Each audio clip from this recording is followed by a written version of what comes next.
Buongiorno a tutti ragazzi e bentornati sul mio canale. Nel video di oggi andiamo a vedere un progetto molto interessante, ancora in versione alfa, ma che può avere un ottimo potenziale perché va a integrare la DeFi su Bitcoin. Andiamo a vedere Sovryn ovviamente dopo la sigla.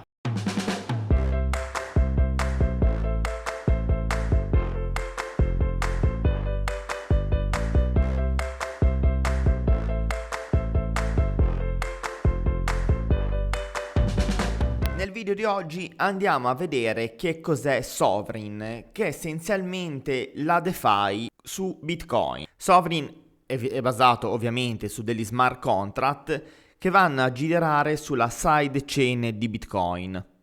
Infatti creato su RSK, che è un protocollo intelligente, praticamente un layer 2 su Bitcoin, che permette delle transazioni molto veloci rispetto al classico timing che va attorno ai 10 minuti, bensì grazie a questa sidechain è possibile utilizzare BTC su questo protocollo con delle transazioni che si aggirano attorno ai 30 secondi. All'interno di questa piattaforma troviamo un ecosistema completo partendo da un AMM basato su un sistema ovviamente a basso costo, a basso slippage, che consente degli scambi istantanei tra token, trading con margine, long o short con possibilità di leva, lending pool che consente agli utenti di andare a guadagnare degli interessi prestando i propri token, consente anche agli utenti di andare a richiedere ovviamente un prestito, effettuare degli swap e tutte quelle attività che troviamo nella DeFi classica.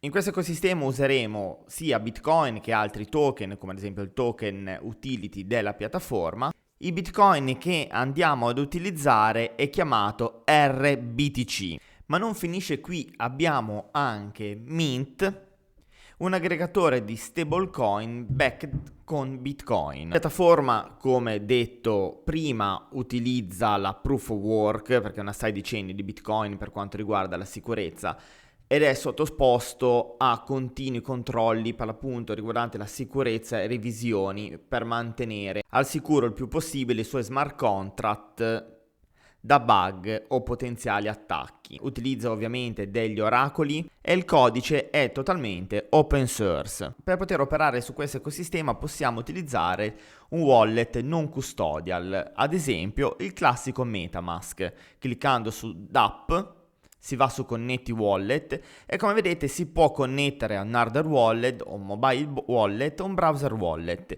Cliccando su browser wallet è possibile connetterlo a MetaMask. Per connetterlo a MetaMask bisogna per l'appunto aprire il nostro wallet non custodial. Se non conoscete MetaMask o se non avete idea di come funziona, vi lascerò in sovraimpressione i link ai tutorial che ho creato. Comunque basta aprire il portafoglio MetaMask. Settare MetaMask con questa chain è semplicissimo. Una volta che avete creato il portafoglio bisogna andare su Mainnet, aggiungi rete e andare a compilare questi form esattamente con questi dati. Vi lascerò il link in descrizione per andare a completare il collegamento a MetaMask.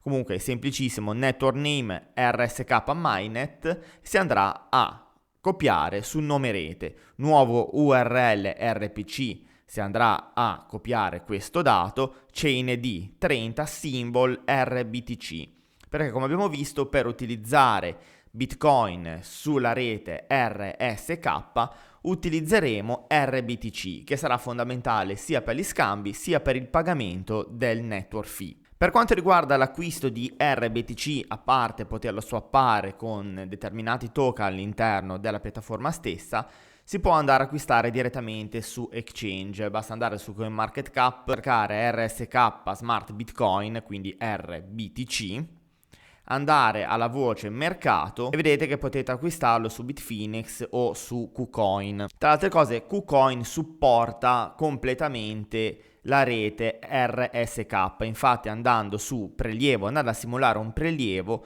alla selezione rete, vedete che supporta RBTC, quindi si può inviare direttamente da KuCoin a MetaMask. Volendo invece swapparlo con il token, ad esempio utility della piattaforma, quindi SOV, che ricordo che ha una supply di 100 milioni di token, si può acquistare SOV su Uniswap, KuCoin, Gate.io, Ascendex e la token. In questo caso, una volta inviato SOV su MetaMask, si può andarlo a swappare con lo swap integrato della piattaforma.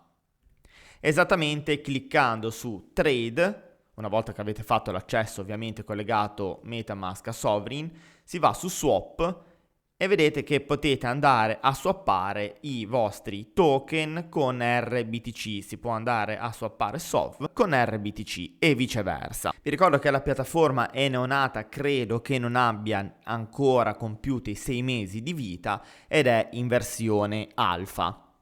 Quindi tutte le funzionalità non sono ancora state implementate.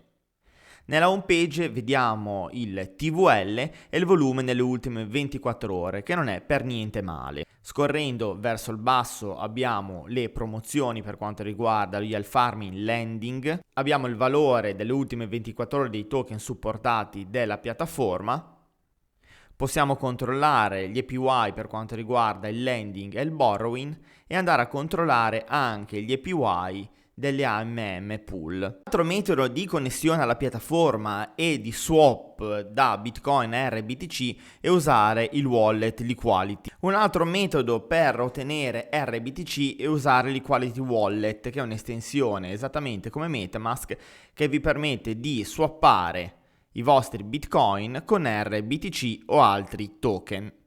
Io comunque vi consiglio di utilizzare MetaMask perché l'Equality a volte ha una liquidità molto bassa, non si riesce ad effettuare gli swap, quindi nel caso vogliate provare la piattaforma, e non è come sempre un consiglio finanziario, ma un video educativo che mi mostra l'utilizzo di questa possibilità. Utilizzate i classic exchange e utilizzate MetaMask. Una volta che abbiamo il wallet pronto all'utilizzo, si può andare ad acquistare SOV sia con i metodi che vi ho fatto vedere tramite exchange, oppure andandolo a swappare direttamente all'interno di questa piattaforma.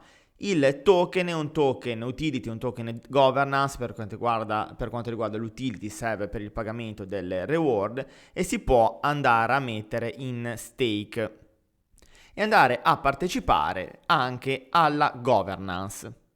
Questa sezione serve per partecipare alla governance. Andando a cliccare su Add New Stake, ovviamente detenendo SOV all'interno del portafoglio, si può decidere se andare a mettere in stake per la governance i nostri token per una settimana, per un anno o per più anni, e in base a quanto andiamo a mettere in stake ci viene riconosciuto un potere di voto. Per svincolare dallo stake di governance, attenzione perché si pagano delle fee se si fa l'unstake anticipatamente. Questa sezione serve per l'appunto per chi vuole partecipare alla vita, all'attività del progetto. Quindi una funzione adatta soprattutto a chi vuole sposare la causa di questa piattaforma. Comunque una cosa molto importante, andate a vedere i documenti, vi lascerò un link in descrizione perché la piattaforma è completa e complessa. Ci sono tantissime cose che per tempistica non possono stare all'interno di un video e, come dico sempre, andate a leggere i documenti. Vi lascerò comunque un link in descrizione per poter accedere a quella pagina.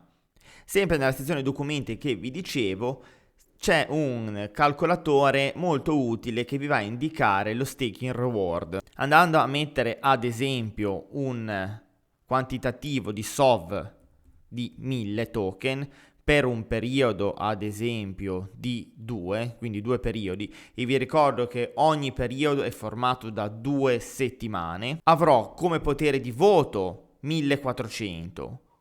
Come average APR il 3,87%, estimate yield 0,30%, estimate SOV return 2,98%. Tornando sulla piattaforma abbiamo lo swap che abbiamo visto precedentemente, abbiamo lo spot dove possiamo andare a comprare e vendere proprio come se fossimo su Binance, ma ovviamente con delle limitazioni. Ad esempio con la coppia SOV RBTC abbiamo la possibilità di acquistare e vendere selezionando ovviamente l'importo oppure una percentuale, e piazzare l'ordine. Qua a fianco abbiamo un grafico che possiamo trovare esattamente su TradingView. Andando poi nella sezione margin possiamo effettuare delle operazioni con leva fino a una leva massima di 5 per, utilizzando come collaterale RBTC o XUSD.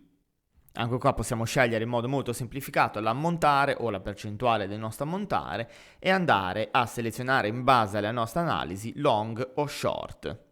La DeFi è già abbastanza rischiosa, così come se ci aggiungiamo anche il trading con leva, chiudiamo il cerchio. Mi raccomando, chi non conoscesse il funzionamento della leva, vada a cercare il video presente sulla playlist Percorso Cripto, dove parlo della leva e anche e soprattutto dei rischi applicati al suo utilizzo. Nella sezione Finance abbiamo la possibilità di andare a mettere in prestito i nostri token con gli APY che state guardando in sovraimpressione. Ovviamente gli APY sono variabili. O abbiamo la sezione dedicata alla possibilità di andare a prendere un prestito. Nella sezione Yield Farming, come di consueto, andiamo a inserire una coppia di valuta al 50%, andando a fornire liquidità si può ottenere una ricompensa per far funzionare il protocollo. Nella sezione reward andiamo a vedere tutte le reward che possiamo ottenere con SOV. Nella sezione portafoglio abbiamo la possibilità di andare a vedere il quantitativo di token che deteniamo, depositare e prelevare. Inoltre abbiamo anche Origin. Che cos'è? È un launchpad. È un crowdfunding per startup che possono raccogliere delle sovvenzioni sia in token SOV sia in Bitcoin. I progetti lanciati saranno completamente integrati in questa chain. Bene, siamo arrivati anche per oggi alla fine del nostro consueto appuntamento. Vi ringrazio per l'attenzione, spero che il video vi sia piaciuto e l'abbiate trovato utile. Vi invito ad approfondire questo ecosistema andandovi a leggere e a studiare i documenti che vi lascerò in descrizione, ma potete trovarli tranquillamente sul sito del progetto. Ovviamente vi ricordo che non è un consiglio finanziario assolutamente, ma un video educativo che vi mostra l'esistenza di questo ecosistema. Vi invito inoltre, se volete supportare il mio lavoro, ad iscrivervi al canale e ad unirvi anche alla community Telegram. Noi ci vediamo presto. Ciao!